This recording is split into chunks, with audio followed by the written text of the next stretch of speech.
everyone, it's Vanilla. I'm gonna invite you to join me around this little campfire I made, and I'm gonna tell you a story about this ROM hack I stumbled across. Typically, I go on spirit quests and choose what video I want to make based on the vibes I get from whatever I'm reading. That's top tier content creation right there, working off of vibes and energy. I like to focus on stuff that's not really talked about all too often, and I say that in most of my videos. That's because not only am I substantially less interested in something that's been talked about at length, but also because I think there's a lot of good stuff that gets overlooked. That's how we get videos such as this one, where I did an unnecessary amount of research into a game that basically no one knew anything about. Good old Pokemon MMO 3D. If you feel like going down a rabbit hole for a little bit, I would recommend you go check that video out. So when I saw a beta had been released for a ROM hack that was called Ultra Sun, Every Pokemon is Viable, my interest peaked. When I play through Pokemon games, I like to pick teams that are filled with Pokemon that I like. I don't want to look at a bunch of numbers to determine what Pokemon will work. I want to be able to use my team of cute Pokemon. And I think it's pretty fair when you hear every Pokemon is viable that you'll be able to use whatever team you want in order to beat the game. We can see here that one of the developers, Suspicious P, states that the goal of the hack is to allow you to run through the game without being let down by Pokemon with poor stats. And that is a genuine issue I have run across when playing any version of Pokemon, and I really appreciate the ROMs that attempt to fix this through balancing. And according to this post, there have been a lot of balance changes, with Pokemon having altered stats, new movesets, and different abilities. Some have even had their typing updated, which is an interesting addition. We can see here that a Pokemon like Growlithe is now a Fairy and Fire dual type, and Ampharos is an Electric Dragon dual type. This made me super excited. I wanted to know what new moves and abilities all my favorite Pokemon had. I even saw that Stoutland had 2 new abilities, Beast Boost and Sturdy. This reminded me of when I played through PokeRogue. My Stoutland swept, and it was the most satisfying thing ever. I gave him a Silk Scarf and made him tanky and destructive by feeding him his vitamins. It was truly amazing. Kind of a side tangent, but not really. I thoroughly enjoyed playing PokeRogue. It was really hard for me, and I only made it to floor 140. There were so many runs where I would get so close to beating my next highest floor, and then I would just get destroyed by an absolutely unhinged combo. But what I really liked is that it felt like it was possible for me to pick a team of Pokemon that I wanted to play with. If you don't know much about PokeRogue, it's a roguelike, so the Pokemon you fight are randomized for each encounter, and at the end of each successful battle, you're able to purchase items with the money you've made, and your objective is to climb as many floors as you can. Now, I brought this up because I think that this is one of the hardest games I've personally played. Oh, this is sad. Have you ever touched a difficulty ROM hack before? PokeRogue is nothing compared to an actual difficulty hack like Radical Red or Emerald Kaizo. Maybe you should try staying in your lane. Ah, yes, I missed you in the last video, Melvin. I'm so happy to have you here. You're feeling a bit spicier than usual today, huh? Well, maybe this is a hot take, but I think folks are allowed to talk about things even if they're not completely knowledgeable on the subject or aren't super diehard fans. Oh my gosh, I know, heresy. But I do feel like I can talk about a difficulty hack from the perspective of someone who isn't super familiar with them. I know, really progressive ideas here. That being said, I do have to ask you all to not let my inexperience take away from the great things this hack has to offer, because an Ultra Sun difficulty hack is what EPIV turned out to be. EPIV is what I'm calling this hack, because otherwise it's going to take me centuries to say it. You can fight me on that if you want. I will admit I definitely wasn't expecting a difficulty hack when I looked at the thread. Originally, the only mention of difficulty adjustment is in the hack summary, which states, changes have been made to counter the streamlined power level. However, there is now information about this on the wiki site, where the actual difficulty spike is a bit more clear. The wiki states that trainers have been updated to be more challenging and reflect the wild Pokemon that are available locally. And the trial puzzles remain the same, however the actual Pokemon you will face within the trial have been altered drastically for a much more difficult experience. Let the keywords there be much more difficult. Now, before we hit the nitty-gritty, I would be remiss if I didn't mention one of the more thoughtful changes this hack has made, which ensures you can truly use whatever Pokemon you'd like. Evolutions have been changed, and so it's easier to get whatever Pokemon you may be looking for. Some have had their evolution level reduced, and others have had their evolutionary methods tweaked. You no longer need to worry about evolving Pokemon. Your Pokemon will learn the same moves at the same level, regardless of their stage of evolution. I should also point out that you don't need to worry about Pokemon that are evolution locked, because their evolution conditions have been changed as well. For example, all you have to do to evolve Ghastly is level it up. It evolves into Gengar at level 32, which honestly is kind of how it should be to begin with. Can you tell I'm not a fan of training Pokemon to evolve them? Other changes have been made as well. In order to account for the new kinds of Pokemon available throughout Alola, you're able to purchase ability capsules and rare candies in the BP shop on the beach for free. You do have to buy them one at a time, but it's honestly faster than trying to grind for XP from battles. This will allow you to level your Pokemon up to the appropriate level. Technically, you can level yourself as much as you'd like, but I personally try to keep it fair and remain within a few levels of the trainers and Pokemon in the area I was in. And since there are new abilities and the battles are tougher, it's nice to be able to swap abilities and Pokemon whenever you need. I should also point out that the story of Usum hasn't changed, but the Pokemon you end up battling have changed substantially.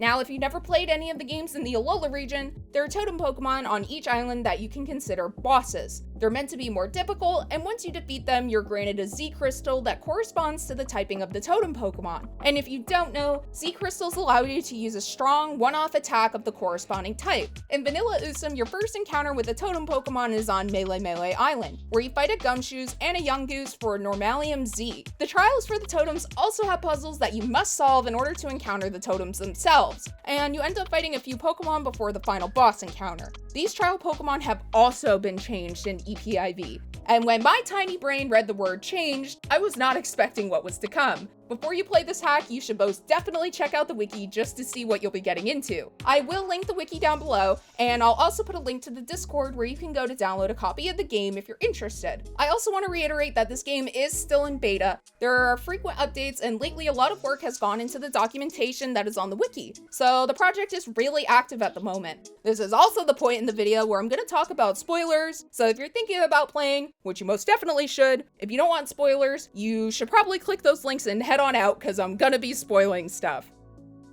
Since I'm a wood chip eater, I didn't really look at the wiki beforehand, and it's for that reason I strongly suggest you do not do that. Do as I say and not as I do is how I think the saying goes. So while I don't think all of the information is quite up to date on the wiki just yet, there are text files in the Discord server that you can download as well to be able to look up whatever information you'd like. Now, this is more of a personal preference, but I would much rather use an Excel sheet instead of a website, because otherwise I have to have a bunch of tabs open to keep going back and forth. But on a spreadsheet, I can do whatever I want with the tables. I can move the data how I'd like, sort it however I want. Oh my gosh, that sounds awful. Actually, I prefer an Excel sheet. Man, I think I'm starting to turn into Melvin. I gotta watch myself. So my first introduction to the sheer cliff that is the difficulty curve was when I found out that the first totem Pokemon is Regigigas, and the little minion Pokemon you fight beforehand are the 3 Regis. First totem Pokemon in Vanilla Usum is a Gumshoos. So when I went into the cave and saw the Regis, it was like I got hit in the head with a brick. Alima, the first trial captain's Pokemon, were also changed, but it wasn't anything too difficult for me. Sure, his Pokemon were tanky, and at this point I hadn't really considered type coverage, so it was understandable that I struggled a bit. I was kinda stunned when his Mega Audino decided to unleash a Z-move on me, but you know, my bad for letting my guard down. I do have to say though, I was not expecting to fight buffed, mythical, and legendary totem Pokemon in these trials. Like, these Pokemon are buff. They are hard, and just because you're able to fight the trial captains, kahunas, and mini bosses does not necessarily mean you're gonna have an easy time with the totems, especially earlier on. I was a bit disappointed with the Regigigas and Primal Kyogre trials. I had to completely change my team for Regigigas, and I barely beat Kyogre with the team I had. I cheesed the Regigigas fight using Litwick since it's a ghost type, and Regigigas' ability is normalized, which changes the typing of all of his moves to normal. All Regigigas did was sit there and use Swords Dance, since he knew he couldn't do any damage. He did have Cresselia as his ally Pokemon, but thankfully none of his moves were super effective on the little candle. I was kinda sad that I wasn't able to beat Regigigas using the team that I wanted to, and having to change up my team if I don't have an answer to a particular gimmick is not really how I like to play personally. I do have to say that in some of these fights, it's kind of hard to see where you're going wrong, and whether it's just a knowledge gap or if it's something to do with the stats of your Pokemon. You do have access to the altered base stats of the Pokemon in the documentation, and we'll use Zekrom for this example. I had to use the Pokemon Showdown calculator to kind of get a visualization of what was being done to some of these stats. It took me a while, but I realized in totem challenges, you're not going to be able to outspeed the totems unless you use a setup Pokemon or take advantage of priority moves. When I fought Zekrom and Kyurem in the electric trial, even with beneficial nature and some EV planning, I wasn't able to outspeed Zekrom unless I set up a Tailwind using Whimsicott. Keep in mind, I'm not very knowledgeable at all when it comes to competitive Pokemon gameplay, so maybe that was part of my issue. I wasn't really expecting to have to use a damage calculator to get an idea of what kind of stats I was going to be looking at. It's a bit of a problem that you don't have the actual EVs and IVs of any of these enemy Pokemon, and I think if I had to be so precise to the point where I need to know if a Pokemon can OHK me, I should have access to their exact stats as they relate to the battle. For example, in order to see if I could outspeed Zekrom, I had to make assumptions about the stats using the calculator. Although at the end of the day, I guess it didn't really matter since it was going to outspeed me no matter what. In this case, Zekrom didn't have any base stat changes, but it did have a +1 aura. As you can see here, when I change the calculator, Zekrom's speed goes from 136 to 204. So it's going to outspeed me unless I set up a Tailwind or manage to finesse priority. But for Primal Kyogre, for example, the base stats have been altered. Its special attack stats have been increased by 20 points. So if you're staying in the level range of the area, your Pokemon are probably going to be around level 30. Oh, and I should mention, Primal Kyogre is now an electric water type, and that's a common theme, so make sure you pay attention to the typing of the Pokemon you're going to be fighting. I'd be shocked if you're still here, but if you do happen to be familiar with difficulty hacks, you might be thinking that I'm just bad. And that might be part of the problem. I didn't have many issues fighting trainers, like Guzma's fight was pretty fair. It wasn't too easy, but since I was able to survive hits, I was able to plan accordingly. I actually felt like I had to try, but I wasn't sweating. Not like with my skill, I was going to be able to do much sweating, but you get the idea. Admittedly, I think part of my problem was my lack of items. I was personally a bit overwhelmed trying to find where they were located in the documentation, and so I didn't really use them. In some instances, I'm sure I could have really benefited from an item like a Focus Sash to endure hits, since one of my biggest problems was being bodied constantly. I'm also not too familiar with held items either, so having them all together would allow me to go through and compare them. Despite not using items for various skill-based reasons, I was able to work around this by taking advantage of the friendship system. Since I had max friendship with my Pokemon, they would endure hits, dodge attacks, or cure status conditions. So that's something you might want to keep in mind if you want to make things easier or harder on yourself. I personally needed all the help I could get, so I fed my Pokemon as many rainbow jelly beans as they would eat. And if you are on the struggle bus like me, there are trainers around the region who will kind of give you hints on the types of Pokemon you can find in the area. If you see a trainer use a Pokemon that you think would be helpful, chances are you'll be able to find it in the grass around them. This is a really nice touch because with over 800 Pokemon in the region, it can be a bit overwhelming thinking about what kind of team you'd like to build. I wasn't able to make it to the end of this hack because I usually play around 30 to 40 hours of whatever game I make a video on to get an idea of what it has to offer. But looking at the next battles I would have had to do, I don't know if I would have had enough game knowledge to complete them anyway. The Elite Four look terrifying, and those level 90 Pokemon do not look like they'd leave any room for you to mess up.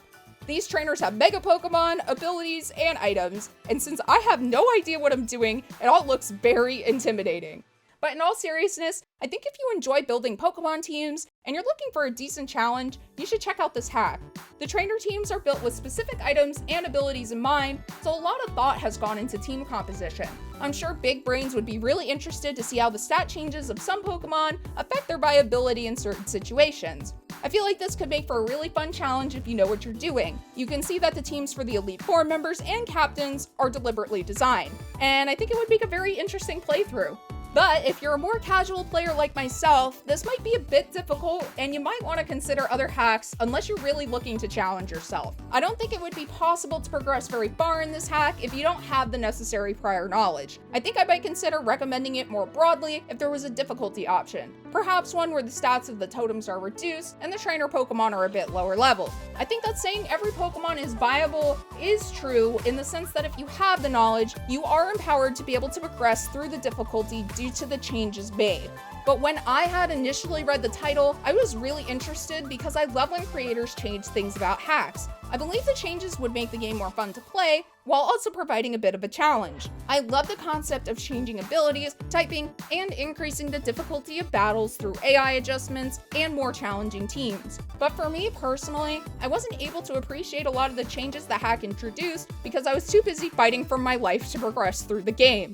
Even though I was on the struggle bus, I think if you're looking for something new to play, or if you're really familiar with difficulty hacks, that you should check this out. There is a Discord for the hack, and they're really wanting feedback so they can keep improving the game. I'm sure there are plenty of you who would be able to give useful advice, and I think it would be greatly appreciated. So yeah, that's the end of my amazing TED Talk. I'm really wanting to make videos about ROM hacks and fan games that don't get a lot of attention, so that way more folks can find them. If you have any that you think I should make a video on, feel free to write them down in the comments. Oh, and if you really like this video, and me, I want to so kindly ask that you consider giving this video a like and subscribe to my channel. Your support lets me know I'm doing a good job. And I just want you to know that you're amazing, and I hope you have an awesome day. I'll see you again next time. Okay, bye!